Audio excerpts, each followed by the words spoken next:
औज़ु बिल्लाहि मिनश शैतानिर रजीम बिस्मिल्लाहिर रहमानिर रहीम।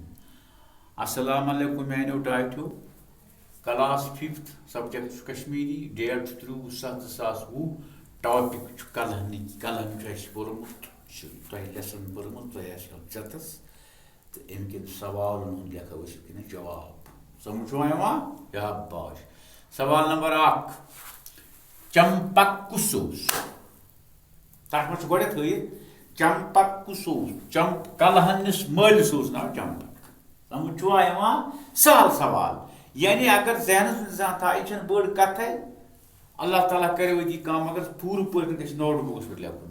सवाल नंबर 2 राज तरंगनी कम लिखम कलहन पंडित संस्कृत जबान हुंद आलिम तो शायर जवाब अमुक कलहन पंडित संस्कृत जबान हुंद आलिम तो शायर राज तरंगनी तम शारन मज लिखम समझ शाबाश।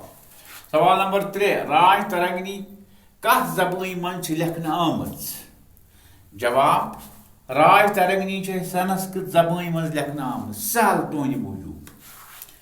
सवाल नंबर 4 कलहन क्या मशहूर कलहन क्या मशहूर गुबरो अमुक जवाब क्या अम सदिस तवारीखस नाव राज तरंगनी समझ शाबाश अम सदिस तवारीख नाव राज तरंगनी तवे कलहन ओसमुत मशहूर तवारीख दान।